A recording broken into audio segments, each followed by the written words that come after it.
performing. There's no difference in this generation. They're still great.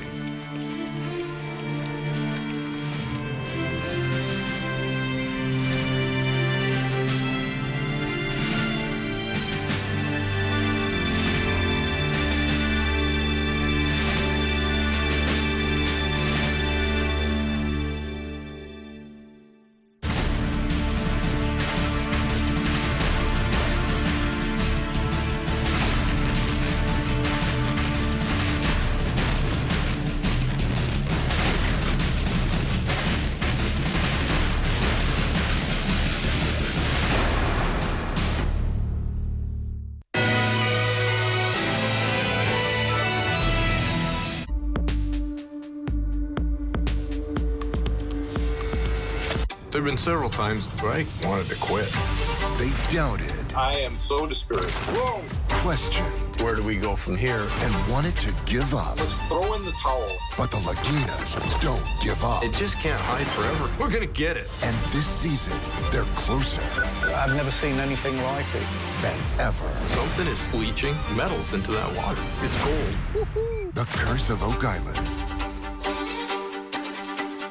On the History Channel. Woo, money time. This season on Storage Wars, it's the newbies versus the OGs to make money. Money, money, money all the time, what I'm thinking about.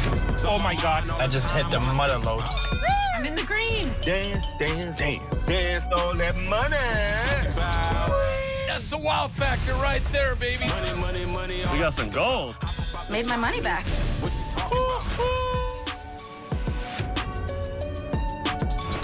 And don't forget to pay the lady. Fallujah, 2004.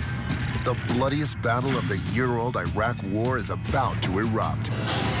If they were posing a threat to my fellow Marines, I was going to take them out. The Sniper, Ethan Place, 32 kills. Silver Star for gallantry. The Hunting Ground, Fallujah, Iraq. The mission, eliminate enemy combatants. In the fiercest urban combat since Vietnam, the 21-year-old Marine is the only sniper attached to Echo Company. It's one man against thousands. This city was just like the Wild West. We were vastly outnumbered. If you mess up as a Marine sniper, you're going to be on the front page of the news because you're going to be killed. Place must provide cover for the Marines on the ground and take out enemy fighters and RPG teams. He is at the tip of the spear. The weapon, the M40A3 Marine sniper rifle.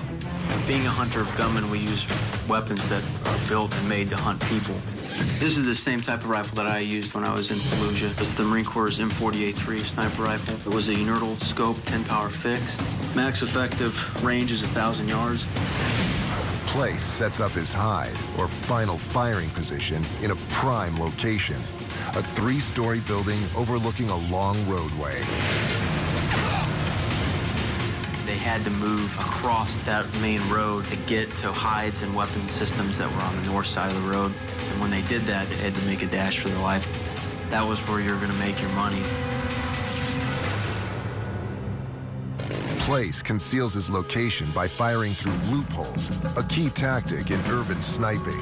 There was about a 5-foot wall on top of the roof, and we knocked out little holes that were about half the size of a basketball. Then we'd have moved back about 10 yards and set up a shooting position that gave us access to the vantage point of that road. The insurgents, they would have to line up directly in my sights to take a shot, which I felt very comfortable in that aspect.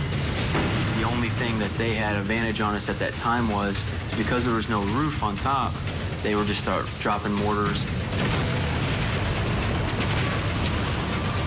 So you just kind of hope one doesn't have your name on it.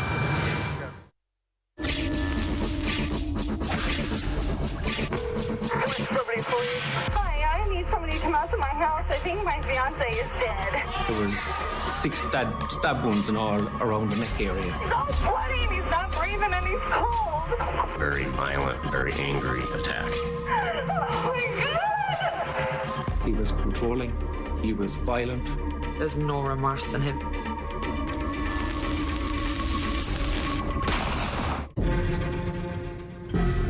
Have you you ever seen something that your mind rejects as impossible?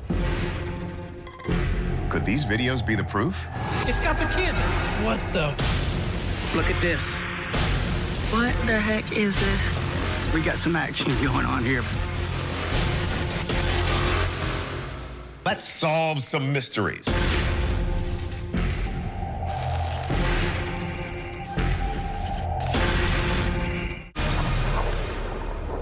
Smalls, like so many enslaved people, is haunted by the idea that his wife Hannah and children might be sold and the family split apart. Robert really started looking for an opportunity to escape. But as a father of two, including an infant, the idea of them running by foot was nearly impossible. Determined not to lose his family, Robert comes up with an extraordinary and audacious plan. Steal the Confederate ship Planter and sail north. The captain of the ship was Charles Relier. He was short and stocky like Robert was. Relier loved to wear a certain hat, and a light bulb went off for Robert Smalls. He started thinking, maybe this is the way I can get my family to safety. He would have to impersonate a white captain. He has gotten word about where U.S. naval forces are. He knows how to navigate that ship without any difficulty. He knows who he can trust on that ship to carry out this plan with him. If anyone found out, there would be terrible punishments inflicted. The potential of the family being sold, obviously physical harm. On May 13, 1862, Robert Smalls gets the chance to execute his bold plan. Robert and the crew learned that two of the white officers were going to be in town that evening. Despite being against Confederate orders, they were not supposed to leave the steamer in the hands of the enslaved crew. I think there was a certain amount of confidence and arrogance that went with leaving enslaved people in charge of the Planter. Robert Smalls and his crew wait until darkness falls. Around 3 a.m., Smalls quietly steers the Planter out of Charleston Harbor, stopping first to pick up family members hiding nearby. The likelihood of this actually succeeding was very small. They knew that they were either going to escape or die that night. Before sunrise, Smalls will need to pass undetected through 4 heavily armed Confederate checkpoints: Castle Pinckney, Fort Ripley, Fort Johnson, and Fort Sumter. As Smalls comes upon the first of 4 heavily armed Confederate checkpoints, he has to pass himself off as a white officer. Robert knew all the right signals to give to the various forts as they passed. But there's also a certain amount of bravado involved. Robert actually dons the captain's hat. He pretends to be him and adopts his mannerisms and walks around in the deck. They are fooled, and they let them go by. As daylight breaks, Robert Smalls, his family, and his crew have made it through all 4 checkpoints against the odds. But on his way to freedom, he still faces one final and deadly challenge: a heavily armed Union blockade. It was a particularly risky move because they were in a steamer that had a Confederate flag flying. It was very possible that the Union fleet would assume that they were trying to attack them. Everything was on the line at this point. Robert's wife, Hannah, pulls out a white bedsheet, which they quickly hoist in place of the Confederate flag. The Union was preparing their guns to fire on the ship, and just as the captain was about to order all guns to go off, someone noticed a white flag. And they assume that it is a Confederate ship coming to surrender. What they didn't expect to see were enslaved people steering and piloting this ship. It's not necessarily just the evidence that you collect, it's the evidence that's missing. He had been boiling up with rage and jealousy leading up to her murder. Took that DNA, we entered it into the database. And you get a hit. Lots of people imagine what it would be like to commit the perfect crime. It's a lot harder to get away with murder than you believe.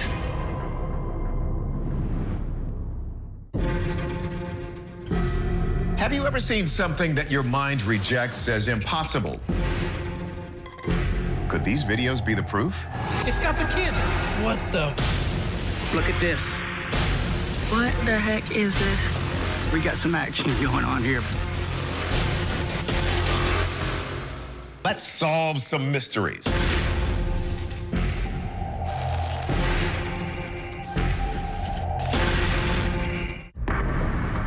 It's not necessarily just the evidence that you collect, it's the evidence that's missing. He had been boiling up with rage and jealousy leading up to her murder. Took that DNA, we entered it into the database. And you get a hit. Lots of people imagine what it would be like to commit the perfect crime. It's a lot harder to get away with murder than you would believe.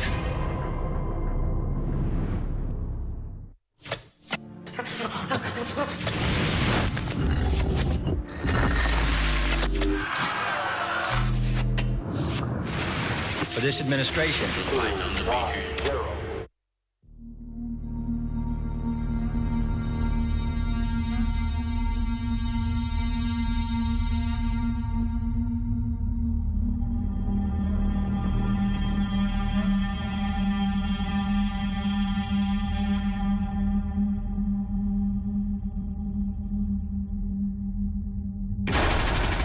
This was one of the deadliest times to be on the battlefield in Afghanistan. We were going into an area that was nothing but insurgents so that we can draw these guys out to fight. Something detonating very often means the loss of somebody's life. The last thing that I ever did on the battlefield was to put myself in between these guys that I call my brothers and possible death.